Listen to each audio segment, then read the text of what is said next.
Ok, là ngày sự đây bóng bóng ngày này mà nay nôm bịរបៀប copy បាទបរិយារួមຂនាត A3 ទៅជាຂនាត A4 អានេះយើងបរិយារួមពីຂនាត A3 ទៅជាຂនាត A4 បាទហ្នឹងហើយអញ្ចឹងបរិយារួមសភៅស្នាក់នៅសភៅគ្រួសារសមុទ្រកណត់អីគឺ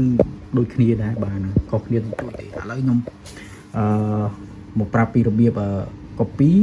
សភៅស្នាក់នៅឥឡូវខ្ញុំឧទាហរណ៍ហ្នឹងព្រោះយើងអត់មានសភៅស្នាក់នៅសម្រាប់ copy អញ្ចឹងអានេះຂະຫນាតវាធំជាងសភៅស្នាក់នៅហើយបាទຂະຫນាតនេះណាបាទហ្នឹងហើយតែយើងបរិយារួមទៅຂະຫນាត A4 ដូចគ្នាបាទហ្នឹងហើយវាដូចតែគ្នាទេបាទហ្នឹងហើយយើងឥឡូវខ្ញុំឧទាហរណ៍ថាអានេះស្លឹកនេះជាសភៅស្នាក់នៅបាទហ្នឹងហើយអញ្ចឹងយើង copy បរិយារួមទៅຂະຫນាត A4 ត្រឡប់សងខាងបាទហ្នឹងហើយសម្រាប់សភៅស្នាក់នៅគឺសភៅក្រាស់បាទអញ្ចឹងយើងអាច copy នៅលើ ADS នេះបានទេបាទសភៅក្រាស់បាទអញ្ចឹងយើង copy នៅលើកញ្ចក់វិញបាទអញ្ចឹងខ្ញុំឧទាហរណ៍អានេះសភៅស្នាក់នៅហ្នឹងហើយអញ្ចឹងយើង copy យកត្រឡប់សងខាងបាទຂະຫນាត A4 យកសងខាងហ្នឹងហើយយកសងខាងຂະຫນាត A4 បាទអញ្ចឹងយើងដាក់វាចំកែមខាងនេះមកហ្នឹងហើយអូខេបាទហើយបិទ scan មកហ្នឹងបន្ទាប់មកយើងចូលកន្លែង copy បាទកន្លែង copy អូខេបាទហ្នឹងហើយ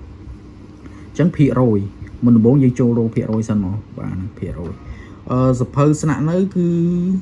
ភាគរយរបស់វាគឺ77សភៅស្នាក់នៅបាទហ្នឹងអាហ្នឹងសភៅស្នាក់នៅ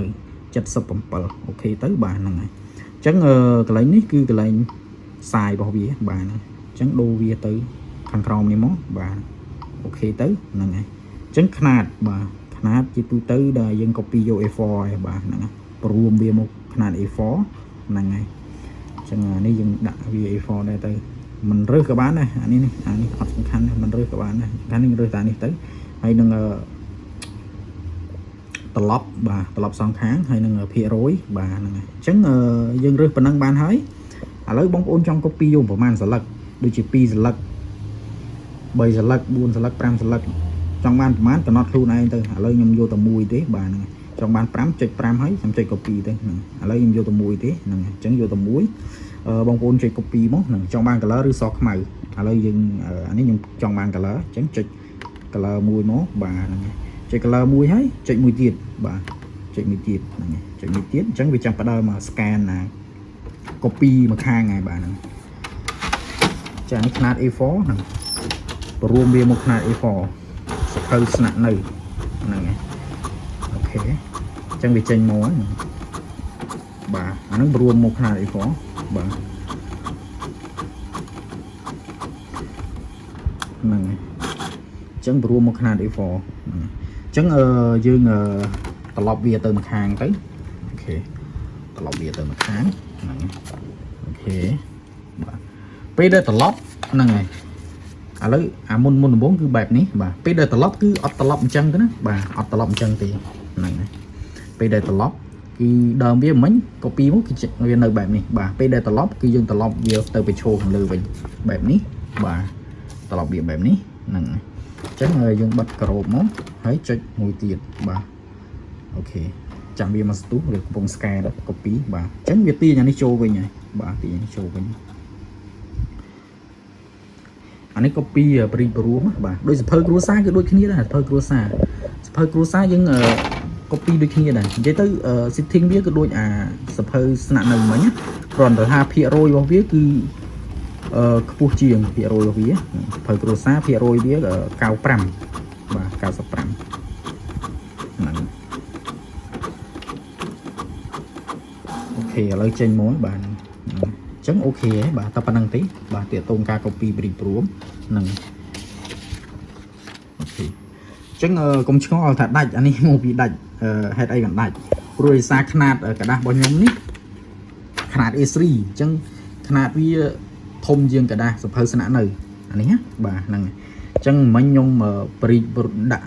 ព្រមភាគរយមិញដាក់ຂະຫນាតសភៅស្នាក់នៅដល់អញ្ចឹងវាអត់ត្រូវជាមួយនឹងຂະຫນាតនេះទេបាទតែសភៅស្នាក់នៅដាក់ຂະຫນាតដូចខ្ញុំមិញណា77%ຂະຫນាតសភៅស្នាក់នៅហ្នឹងហើយអញ្ចឹងវាចេញមកគឺវាពេញกระดาษຂະຫນាត A4 នេះហើយបាទហ្នឹងហើយអញ្ ចឹងអានេះដោយសារຂະຫນາດ A3 ទេអញ្ចឹងខ្ញុំដាក់ទៅវាសកែ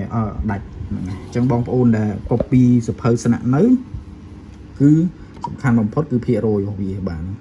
មិញបើសិនណាខ្ញុំយកຂະຫນາດ A3 ខ្ញុំនេះវាមាន size របស់វាស្រាប់ហើយបាទអញ្ចឹង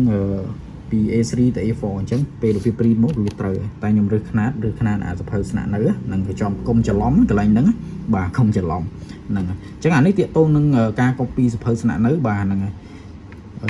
ទី1រើសភាគរយវាត្រូវទី2រើសត្រឡប់ទី3រើសត្រេបាទហ្នឹងអញ្ចឹងបើសិនណាសភៅគ្រួសារបើសភៅគ្រួសាររើសភាគរយវាសិនបាទ95បាទសភៅគ្រួសារនិង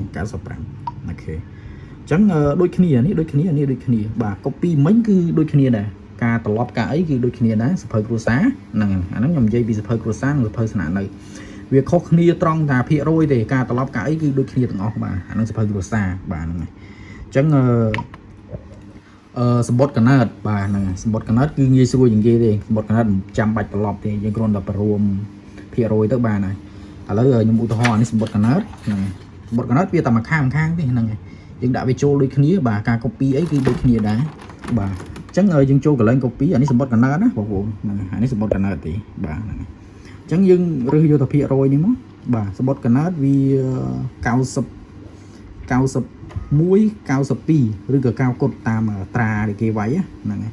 អញ្ចឹង92បាទអញ្ចឹងអូខេទៅហ្នឹងហើយរើសຂະຫນាតกระดาษរបស់យើងត្រេกระดาษរបស់យើងមកបាទអានេះអត់ចាំបាច់ទេណាសម្បត្តិកណើតអត់ចាំបាច់ទេអត់ប្រើទេបាទព្រោះវាតែមួយខាងយើងរើសតែប៉ុណ្្នឹងហើយបងប្អូនចង់បាន color ឬសខ្មៅអាហ្នឹងអាស្រ័យលើបងប្អូនហ្នឹងហើយចំនួនស្លឹកអាស្រ័យលើបងប្អូនដែរហ្នឹងហើយតែប៉ុណ្្នឹងហើយសេរីអស់ហើយចុច copy មកគឺចេញឲ្យ direct ហើយបាទមិនបាច់ត្រឡប់មិនបាច់អីទេអាហ្នឹងទាក់ទងនឹងសម្បត្តិកណើតហ្នឹងហើយអញ្ចឹងអានេះវីដេអូនេះទាក់ទងនឹងការ copy បរិយាបរួមសភៅស្នាក់នៅសភៅគ្រួសារហើយនឹងសម្បត្តិកណើតវីដេអូមួយហ្នឹងបាទហ្នឹងហើយសម្រាប់បងប្អូនដែលគាត់ទៅប្រើប្រភេទម៉ាស៊ីនຂະຫນាត A3 មិនថាម៉ាស៊ីនណាទេsetting វាស្តៀងតែគ្នាទេខុសគ្នាតិចតួចអីខ្លះគឺដូចគ្នាទេបាទហ្នឹងហើយពួកស៊េរីហ្នឹងហ្នឹងហើយអានេះម៉ាស៊ីនមកទឹកជប៉ុនបាទមកទឹកជប៉ុនហ្នឹងអញ្ចឹងការប្រើប្រាស់របស់វាសម្រាប់ copy បរិយារួមគឺដូចដែលខ្ញុំប្រាប់ក្នុងវីដេអូហ្នឹងហើយសម្រាប់បងប្អូនដែលគាត់មានចម្ងល់អីក្នុងវីដេអូដែលអត់ទាន់អាច comment សួរបានឬក៏ទំនាក់ទំនងតាម Telegram ក៏បានដែរតាម Facebook ក៏បានដែរខ្ញុំនឹងដាក់ទំនាក់ទំនងនៅលើ caption ហ្នឹងបាទហ្នឹងអូខេអញ្ចឹងតែប៉ុណ្្នឹងទេបាទហ្នឹងអរគុណច្រើនបង